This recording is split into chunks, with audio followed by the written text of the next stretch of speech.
Hola de nuevo, vamos a seguir con la atención inmediata en esta parte 3, en donde le vamos a dar énfasis a la atención como tal, que hacemos como matrones y matronas, la importancia que tenemos en este proceso. Recordando un poco, la atención inmediata la definimos entonces como la primera atención que recibe un recién nacido al minuto de nacer.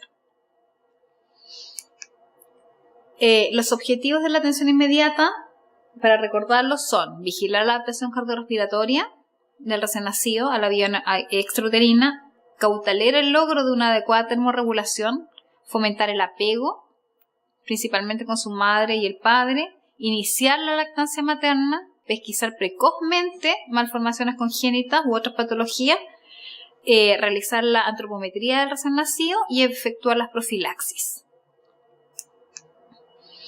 Recordando también de la primera parte, la sala de atención inmediata es el lugar donde se recibe este recién nacido. Recordemos que es un lugar de transición solamente por un periodo máximo de 4 horas y que si requiere mayor tiempo de observación debiera hospitalizarse.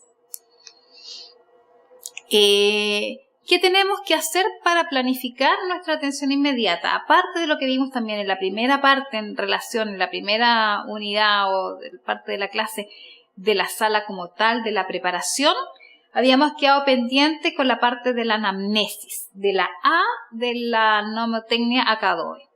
Entonces, ¿qué es importante hacer? Revisar los antecedentes de la madre, realizar la anamnesis. Y para realizar la anamnesis requerimos a la madre.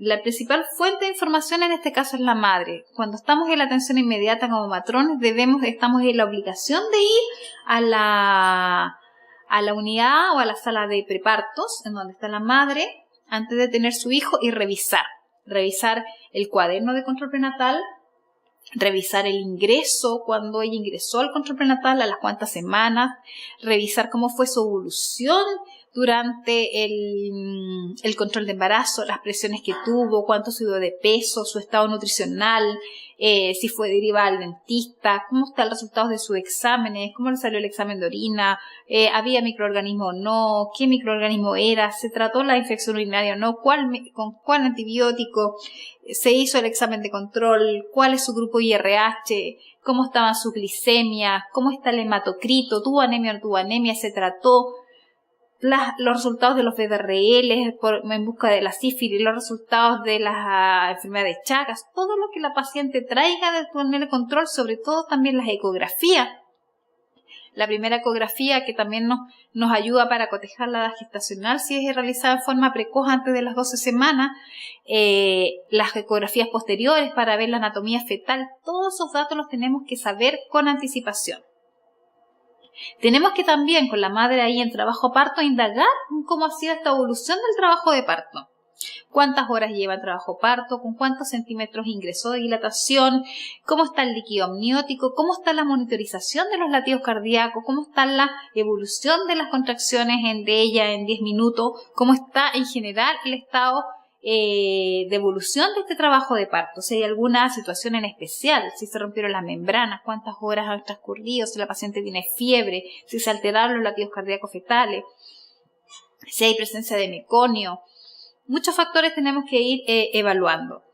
Y además tenemos que tener en consideración los datos del expulsivo. Puede estar todo bien durante el trabajo parto, del embarazo, el trabajo parto, en el minuto de expulsivo ocurrir algo. Ocurre un expulsivo detenido, hay una retención de hombro, algo pasa y se nos puede deteriorar la condición del feto en este caso y va a ser el recién nacido que vamos a recibir. Por lo tanto, en el expulsivo también tenemos que estar atentas sobre todo a los latidos cardíacos fetales durante el expulsivo y la condición en que nace este recién nacido.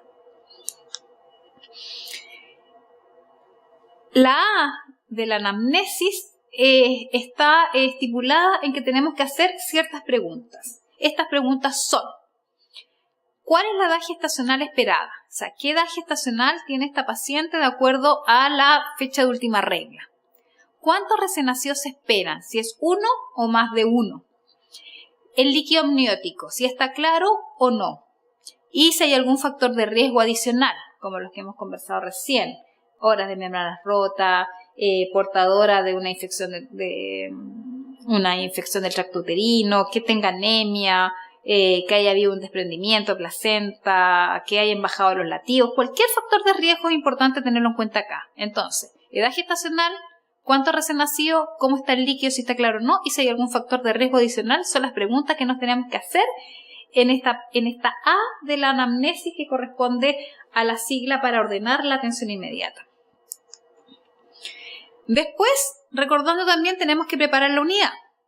Ya vimos lo del calor, vimos la aspiración, la ventilación, el oxígeno, las drogas y todos los extras que tenemos, pero la unidad tiene que estar preparada como para recibir a un niño que pueda nacer en malas condiciones.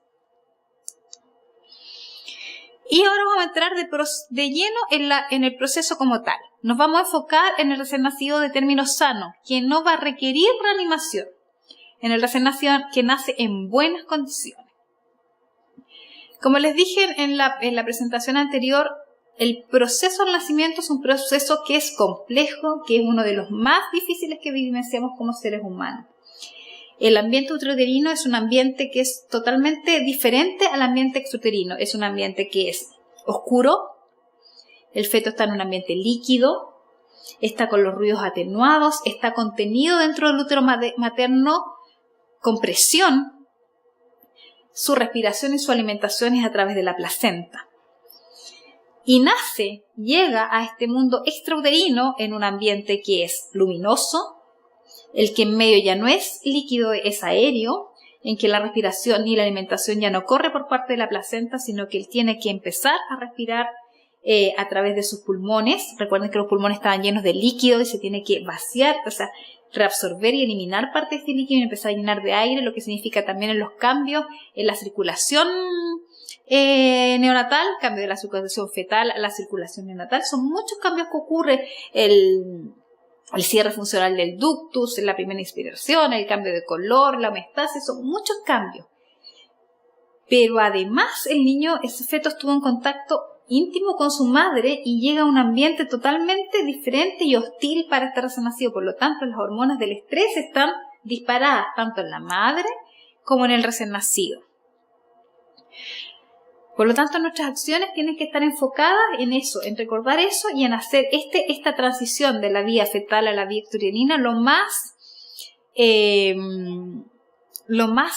agradable, no sé si es la palabra, lo más fácil, pero con estos cambios no tan drásticos y no tan bruscos.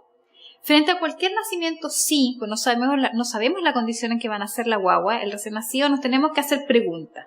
Y las preguntas son, de partida, si este recién nacido es de término, si está respirando o no, o llora, y si tiene un buen tono.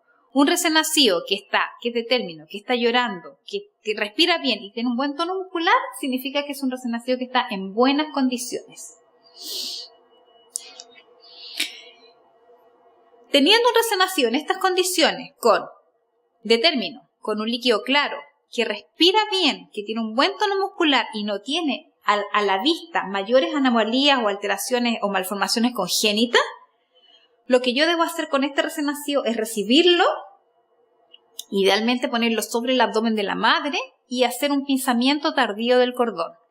¿Qué significa? Que yo no lo tengo que pinzar inmediatamente, sino que tengo que esperar que el cordón deje de latir. Se recomienda que sea entre 1 a 3 minutos de vida, más o menos, pero no en forma inmediata. Y como les había dicho anteriormente, favorece, es una medida efectiva en el fondo para evitar la anemia posterior en el lactante. Estando este recién nacido con este cordón todavía no pinzado y puesto sobre el abdomen de la madre, lo que yo tengo que hacer es ponerlo sobre el abdomen a una altura mayor, pero que no sea mayor de 10 centímetros, y registrar en la ficha clínica el tiempo en que se ligó el cordón. Esto es una práctica recomendada, no siempre se hace, pero uno debería registrar si el cordón se ligó al minuto, a los 30 segundos, a los 2 minutos, cuando deja de latir, o a los 3 minutos de vida. Una vez que yo lo recibo y lo coloco sobre el abdomen materno, además yo lo tengo que secar con los paños tibios que yo había preparado ya en la atención inmediata. ¿Se recuerdan que en la primera parte vimos que había que preparar paños, tener la cuna calefaccionada y los paños tibios? Estos paños tibios me van a servir para secar a este recién nacido y cubrirlo. Saco el paño mojado y lo cubro con uno seco y además tengo que colocarle un gorro de algodón. ¿Un gorro por qué? Porque el recién nacido, al estar mojado, va a perder calor a través de la evaporación. Por lo tanto, el gorro me va a impedir esta pérdida por la cabeza, que es la superficie corporal más grande y más expuesta del recién nacido cuando nace. Y secarlo por la misma razón. Tengo que secarlo porque viene mojado, evito las pérdidas por evaporación, pero ese paño que lo sequé, lo elimino y lo cubro nuevamente con un paño tibio y seco. Tengo al recién nacido sobre el abdomen de la madre, con su gorrito seco, cubierto y esperando que deje de latir el cordón para ligarlo. Tengo que identificarlo en forma rápida, porque tengo que saber que ese recién nacido es el recién nacido que le corresponde y que es hijo de esa madre. Por lo tanto, tengo que identificarlo, escribir su nombre de la madre con los 2 apellidos, tal cual como está escrito en el carnet de identidad. Tengo que leer este brazalete de identificación a la madre, mostrárselo, ¿ya? Ligar el cordón, ojalá después del minuto de vida, y al mismo tiempo, como ya ha pasado un minuto de vida, tengo que valorar el APGAR del recién nacido. Todo esto se hace como en forma simultánea, por eso que la idea era separar un poco las clases para que ustedes vieran los procedimientos previos antes, pero en el minuto de hacerlo voy haciéndolo todo junto. Entonces, en esa foto vemos al recién nacido que está con su unto sebáceo, que es la grasita que cubre la piel, que los protege dentro del útero, sobre el pecho de la madre, cubierto con la mantilla seca, y el niño ya se secó, y tiene que ser puesto en contacto piel a piel. ¿Qué hace este contacto piel a piel? Favorece la condición de estabilidad fisiológica del recién nacido, favorece el apego, favorece el inicio de la lactancia materna y además la satisfacción de la usuaria. La mujer, las mamás se sienten tranquilas y bien con su recién nacido, que está en buenas condiciones, en contacto con ella. Lo que se recomienda del contacto piel a piel es que esta situación, este contacto sea ininterrumpido. Idealmente los recién nacidos que pueden, que están sanos y la mamá que está dispuesta y también está en buenas condiciones, que este apego sea 1 hora en forma ininterrumpida para que tengan los beneficios que tiene que tener. Por lo tanto, ¿qué es el contacto piel a piel como tal, como lo definimos? Es la colocación del recién nacido desnudo sobre el pecho de su madre inmediatamente después del nacimiento. Como habíamos dicho, incluso antes de ligar y cortar el cordón umbilical. ¿Por qué es importante colocarlo en este periodo cuando nace el recién nacido sobre el pecho materno? Porque el recién nacido pasa por diferentes periodos de alerta cuando nace. Eso se llama los periodos de Desmond, que asumo lo van a ver en otra clase. Pero en estos periodos el recién nacido pasa por diferentes estados de alerta. Y en esta primera hora de vida el recién nacido está en un estado de alerta activa, en donde está en contacto con los estímulos externos de la luz, a la cual él no está acostumbrado porque estaba en oscuridad, al ruido, que tampoco estaba acostumbrado porque estaba con los ruidos atenuados. Está en contacto con el olor de su madre. Y es súper importante que este contacto de la piel en los ruidos le permita recuperarse de este estrés del parto y permita adaptarse a la vida extrauterina. Muchos hablan de esta primera hora como la hora sagrada. En esta primera hora, como ustedes ven en esa foto ahí, está cubierto con su pañito tibio, está con su gorrito, está con la madre, contacto piel a piel, está en el pecho de la madre. Y la cara de relajación de la madre y del niño es lo que demuestra que es lo que debe ser. Si el niño está en buenas condiciones y la madre está en buenas condiciones, debiese estar en esta hora sagrada prácticamente sin interrumpir por nuestra parte o de los profesionales. Sí tiene que estar observada, tiene que estar vigilada porque se nos puede deteriorar en cualquier minuto, tenemos que estar atentas a alguna alteración. Pero tiene que ser ojalá ininterrumpida y ojalá con la presencia de la figura paterna si es que está presente y darles ese tiempo de intimidad tan necesario para este periodo de estrés, tanto de la madre como del recién nacido, y favorecer la adaptación a la vida uterina y favorecer además el desarrollo cerebral del recién nacido y de su futura vida afectiva.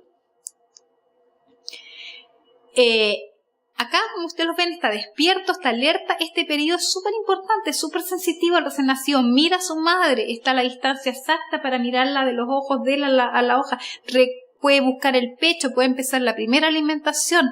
El calor del cuerpo de la madre hace que el recién nacido empiece a termorregular también y a estabilizar su temperatura. El niño cuando está en contacto piel a piel no llora. Al no llorar, evita también que se pueda abrir el ductus, puede abrir el foramen. Estabiliza su frecuencia respiratoria, estabiliza su frecuencia cardíaca, estabiliza su color, logra estabilizar su temperatura, empieza a alimentarse, recibe el primer calostro, se está colonizando con la microbiota de la madre, además está oliendo su madre y todo esto facilita su adaptación a la vida extrauterina. Como les dije, el estrés del parto para la madre y el recién nacido se ve contrarrestado por el contacto precoz entre ambos y por la primera toma del pecho. Aquí actúa la oxitocina, que todos sabemos que se llama la hormona del amor, en que favorece esta relajación de la madre y la relajación del recién nacido. Si nosotros observamos el medio, el resto de los mamíferos en general, de todos los mamíferos que puedan observar, si tienen mascota en su casa, los gatitos, los perritos, los monos, todos los mamíferos, el hábitat natural de la cría cuando está recién nacida o en los periodos pequeños es el cuerpo de la madre. El cuerpo de la madre le transmite calor, le transmite alimento, protección y además le permite esta interacción con el otro ser, porque al final nosotros aprendemos a interactuar desde el punto de vista afectivo, emocional, en relación a otra persona, a otro ser humano o a otra persona significativa, que en este caso habitualmente es la madre el cuidador más significativo de los recién nacidos. Entonces, una vez del parto, se pone incluso en este periodo de reactividad que están los niños, de esta alerta activo, uno los puede poner en el abdomen y el niño empieza a trepar suavecito, se empieza a empujar con los piececitos avanzando hasta el pecho materno. Idealmente, la alimentación al pecho debiera iniciarse en este periodo. Por lo tanto, nosotros tenemos que facilitar que eso ocurra. Y una forma de facilitarlo es posponiendo todos los procedimientos que hablamos en la presentación anterior, como la antropometría, la administración de vitamina K y el examen físico para después de la primera alimentación, ojalá después de la primera mamada que debiera ocurrir. Idealmente, no siempre ocurre, no es lo más importante dentro de esta primera hora de vida. Se fijan acá, el pequeño todavía no está tan sequito, pero está ya en contacto con el pecho, con su madre, tomando pecho. Y el color del recién nacido, la estabilidad que logran es totalmente diferente cuando yo a este niño lo separo de su madre, lo llevo bajo una cuna calefactor radiante y realizo todos los procedimientos como era lo habitual hace unos años atrás. El niño nacía, nosotros uno lo ligaba, se lo llevaba a la sala de atención inmediata, lo colocaba bajo la cuna radiante y hacía todos los procedimientos, lo aspiraba, lo pesaba, lo medía, le hacía las profilaxis, todo. Y una vez que estaba con profilaxis, con vitamina, pesado, medido, vestido, recién ahí se lo llevaba a la madre, pero no existía el contacto piel a piel. Y la adaptación de estos niños era totalmente diferente, sobre todo en la temperatura, con dificultades en la alimentación, en poder hacer el primer agarre para la mamá. Se interfería en este proceso porque muchas veces en este proceso en que se llevaba a la sala de atención inmediata y volvía la madre, pasaba más de 1 hora, 2 horas en que el niño cae en el segundo periodo, que es un periodo de relativa inactividad y en que el niño se duerme y no era capaz de tomar pecho, y después pasaban 3 horas y el niño requería tomar un relleno y la mamá no le podía dar pecho y empieza todo un círculo vicioso. Entonces interferimos en este proceso natural de contacto de piel a piel de su madre con el hijo, con todos los beneficios que esto tiene. Cuando la madre está inhabilitada de efectuar el contacto piel a piel con su recién nacido, es posible plantearle esto al papá si es que está presente. Y eso está con la evidencia que tiene como un mismo efecto. Ustedes pueden ver entonces en esta foto el recién nacido con su gorrito, cubierto, con los pañitos, puede hacer el contacto igual, piel a piel, en vez de con la madre, hacerla con el recién nacido. No va a acceder al pecho materno, pero sí al calor igual del cuerpo del padre, y también es positivo y para el recién nacido, y por supuesto que para el padre también, para establecer el vínculo afectivo. El contacto precoz, entonces, piel a piel, de acuerdo al manual de procedimientos para la atención del recién nacido en el periodo inmediato y puerperio en servicio de obstetricia y ginecología de acá, de Chile, que es el que también ustedes tienen en aula digital que se subió, se recomienda en quienes, en recién nacidos vigorosos, un recién nacido vigoroso, como ya lo habíamos dicho, un recién nacido que está respirando, que tiene un buen tono, de una frecuencia cardíaca mayor a 100 por minuto. El equipo de salud tiene que ser facilitador de este proceso. Hay que centrarse en las necesidades que tiene la madre y que tiene el hijo. Y tiene que acompañar este proceso. No debe ser inferior, de acuerdo a lo que dice la normativa chilena, a 30 minutos de vida. E idealmente esta norma va a cambiar a 1 hora en un parto normal y a 30 minutos en cesárea, porque ahora actualmente la cesárea no es obligación hacerlo, pero no hay ni una contraindicación de hacerlo en una cesárea. Siempre la madre está en buenas condiciones y el recién nacido también está en buenas condiciones. Entonces se debe colocar al recién nacido en contacto piel a piel con su madre por un mínimo de 30 minutos y cubrirlo con la mantilla y colocar el gorrito. Se tiene que estimular el inicio de la succión acercando al recién nacido al pecho. Es que tratar de intervenir lo menos posible, pero tenerlo ahí cerquita del pecho para que él se busca y pueda agarrar el pezón. Siempre, esto es súper importante, tiene que haber alguien observando este proceso. No puede quedar la madre sola con su recién nacido en la sala y irse los profesionales de la salud. Tienen que estar presentes. ¿Por qué? Tiene que al menos haber un técnico paramédico, idealmente el matrón, al lado de la paciente, de la madre, y supervisando este periodo, porque tenemos que estar atentos a cambios que pudiesen ocurrir. El recién nacido se coloca de prono sobre el pecho de la madre, pero esta posición de prono también puede obstruir la vía aérea. El niño puede tener secreciones al nacer que quizás no haya reabsorbido todavía, puede obstruir su vía aérea. Por lo tanto, tenemos que estar atentas y supervisando la respiración, el color, el tono, principalmente de este recién nacido. Y a la madre, porque la madre en algún minuto también pudiese sentirse mal, le pudiese bajar la presión, sentir algo y pudiese caerse un recién nacido, la madre pudiese empezar, no sé, a bajar su presión y sentirse mal. Por lo tanto, tiene que haber siempre alguien vigilando el proceso, tanto de la madre como del recién nacido. Como les dije, hay que vigilar la respiración espontánea del recién nacido para verificar que esta adaptación sea la correcta, la adaptación a la vía extrauterina. Como lo conversamos también antes, permitir la transfusión de sangre placenta-neonato, haciendo la ligadura tardía del cordón, la profilaxis de la ocular para prevenir infecciones, ojalá fuera después de la hora para no interferir en este proceso de vinculación. Y si es que se llegara a colocar la vacuna BCG, que se puede poner en cualquier momento cuando el recién nacido está hospitalizado, puede ser el primer, segundo, tercer día, no hay una hora exacta que hay que administrarla, evitar hacerlo en ese minuto para no interferir en este proceso del recién nacido. ¿Qué es importante destacar? ¿Qué quiero que les quede de esto en el fondo? Que nosotros tenemos que adaptar nuestras rutinas, nuestras rutinas y la tecnología con la que contamos en la neonatología, que es muy avanzada, a la naturaleza, a lo que los mamíferos hacen en forma natural, considerando, por supuesto, que un recién nacido de término sano, que tiene una buena adaptación cardiorrespiratoria, que está bien y que la madre está bien. No tenemos que doblegar la naturaleza en nuestras rutinas, que incluso todavía en ciertos hospitales se sigue haciendo. Se separa la madre recién nacido, se aspira al recién nacido, se deja bajo una cuna calefactor radiante, no se alimenta a la primera hora. ¿Por qué? Porque están acostumbrados a una rutina de hacer, que hay que pesarlo, hay que medirlo, hay que registrar en la ficha, hay que hacer toda la rutina, pero en desmedro de la madre y del recién nacido. Las salas de parto o las salas de atención inmediata debieran ser un ambiente cálido, respetuoso. ¿A qué se refiere con respetuoso? Debiera ser lo más parecido, o que esta transición al ambiente extrauterino no sea tan brusca. Debiera ser un ambiente cálido, silencioso, que permita esta autorregulación del niño, que permita la primera toma y que permita el vínculo de la madre. Pero habitualmente las salas son iluminadas, hay ruido, hay mucho movimiento. Entonces uno debería proteger eso y bajar a poner luz tenue, evitar el hablar y favorecer esta transición.